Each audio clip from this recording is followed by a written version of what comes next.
Seringkali teman yang berbeda agama mengucapkan selamat ketika Idul Fitri. Bagaimana sikap kita untuk membalas hal seperti ini agar tidak dicap sebagai kelompok yang sempit dan fanatik buta? Sampaikan ke dia, brother, kau saudaraku satu bangsa dan setanah air. Aku tidak bisa mengucapkan selamat Natal, karena bagi kami Nabi Isa itu bukan Tuhan, dia adalah Nabi utusan Allah. Dan bagi kami dia tidak lahir tanggal 25 Desember. Kuharap kau tidak tersinggung dengan ini. Kalaupun kau tersinggung, ya nggak apa-apa.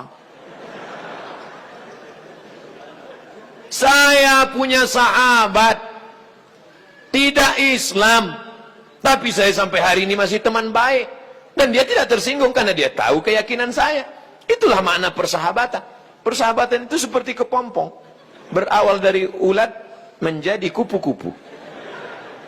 Persahabatan itu kan saling memahami, saling mengerti. Bukan kita mengorbankan akidah kita. Bukan berarti dia ucapkan Idul Fitri 1 Syawal, mohon maaf zahir dan batin, lalu kita balas dengan ucapan yang sama.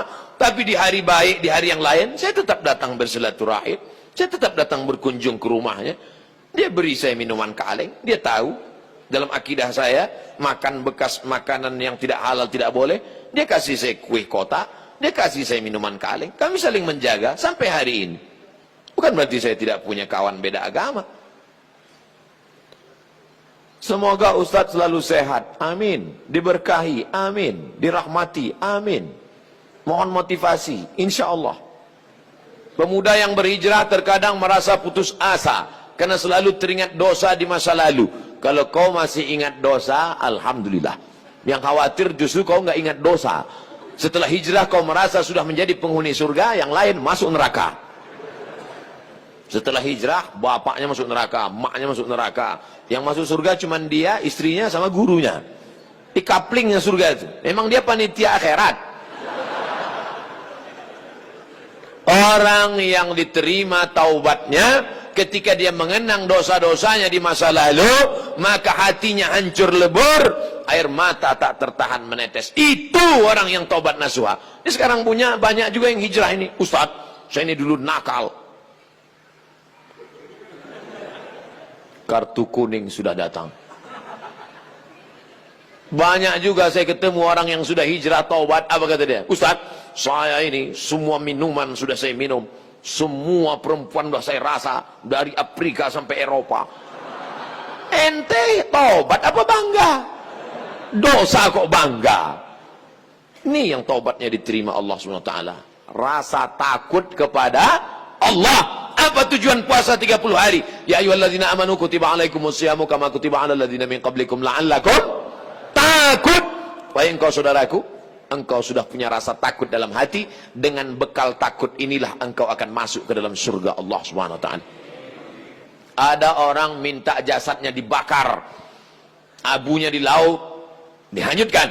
Kenapa? Karena dia takut. Sebelum zaman Nabi Muhammad SAW, karena dia takut kepada Allah. Kata Allah SWT, karena dia takut kepada aku, masukkan dia ke dalam surga aku. Makanya di antara doa, Allahumma qasim lana min khasyatika ma tahulu bainana wa baina ma'asik. Tanamkan rasa takut ke dalam hati kami, sehingga dengan rasa takut itu kami tidak jadi melakukan perbuatan dosa. Pak Ustadz, tadi saya ke mall, terus tiba-tiba datang cewek ngasih nomor, dia ngajak saya jalan, terus tiba-tiba datang rasa takut saya, Pak Ustadz. Akhirnya saya nggak jadi jalan. Takut sama siapa? Sama suaminya. Oh. Untuk masyarakat Indonesia yang beragam, bagaimana model bertetangga yang diajarkan Islam dalam menghadapi perbedaan keyakinan dan latar belakang etnis? Saya nyewa rumah ngontrak di Mesir di lantai bawah. Di atas namanya Baba Yosef Hana. Baba Yosef Hana, agamanya Kristen Ortodok.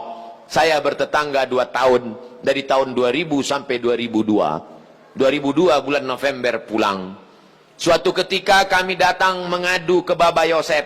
Baba Yosef, kami tidak sanggup lagi bayar uang sewa rumah. Karena Baba Yosef mengatakan sewa rumah mesti saya naikkan. Karena saya kena kanker. Saratan bahasa Arabnya, saya kena kanker nak. Maka sewa rumah mau kami naikkan.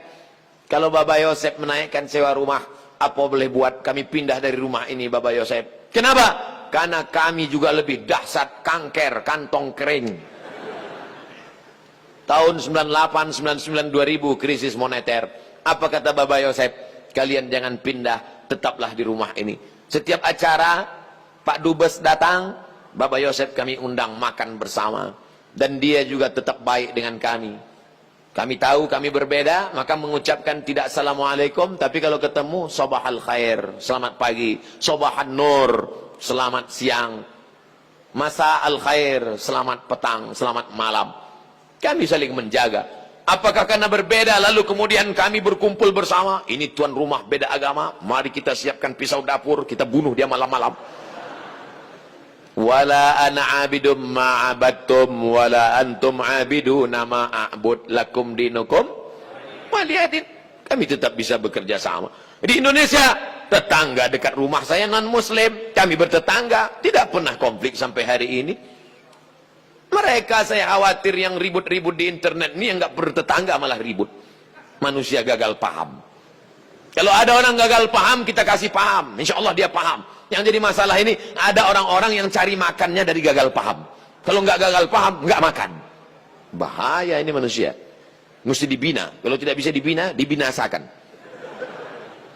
Ustadz, ibu saya meninggal seminggu yang lalu. Ibu saya meninggal hari Jumat ini 11 Rajab setahun yang lalu. Sampai hari ini belum hilang sakitnya. Apalagi kalau seminggu yang lalu. Saya mohon doanya agar ibu saya ditempatkan di tempat terbaik di sisi Allah. Nanti di akhir majelis, bukan hanya ibu engkau saudaraku, ibu kita semua. Dulu, makin berjalan hari itu makin lama dia makin berkurang. Di antara yang menenangkan hati ini adalah banyak-banyak berkirim doa.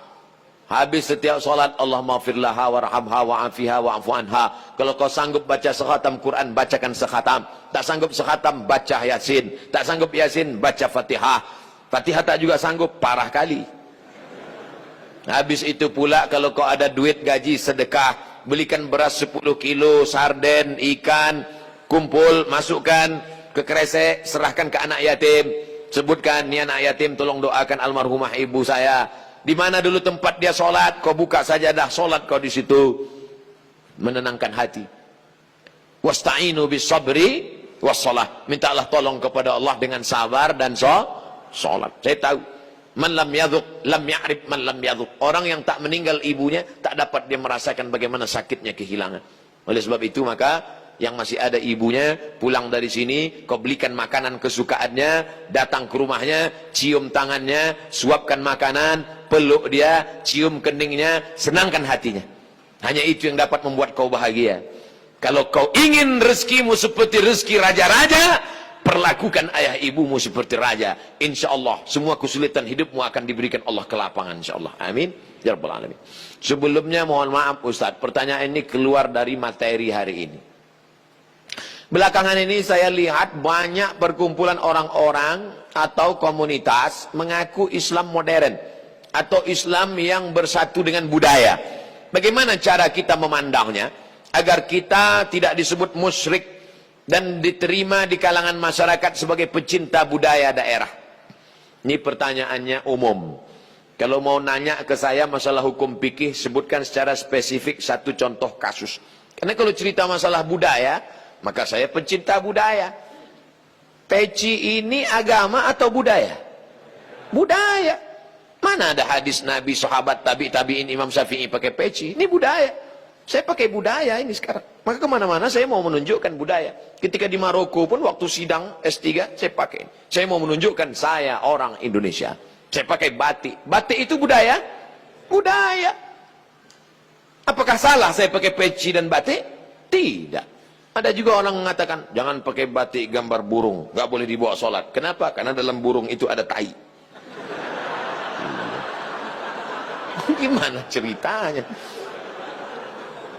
Saya yang bodoh, apa dia yang pintar?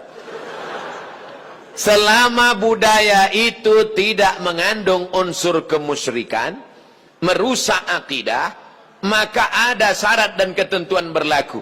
Wala ana abidum ma'abattum wala antum abiduna ma'abud lakum dinukum waliyadin. Karpet ini agama atau budaya? Budaya. Karpet ini budaya. Masjid Nabawi yang asli nggak ada karpetnya. Ini berapa kali budaya. Ini lagi membuat bunga-bunga ini.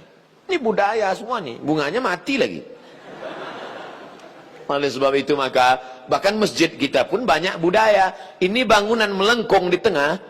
Tiang melengkung di tengah disebut dengan kubah. Kubah itu budaya dari Bizantium, Romawi. Makanya bangunan-bangunan Romawi, coba tengok gereja-gereja ortodok di Moskow pakai kubah. Orang yang tidak ngerti dia tengok, loh kok ada masjid di Moskow? Padahal itu katedral. Bangunan itu adalah budaya Eropa, budaya Bizantium, budaya Romawi kuno. Diambil, maka tidak jadi masalah karena tidak terkait dengan akidah. Begitu juga dengan tiang menara masjid, itu bukan agama, itu budaya. Karena dulu di Mesir ada namanya tiang tinggi tempat api di tepi laut, supaya para nelayan kalau tengah malam jangan sampai kapalnya nabrak ke pantai.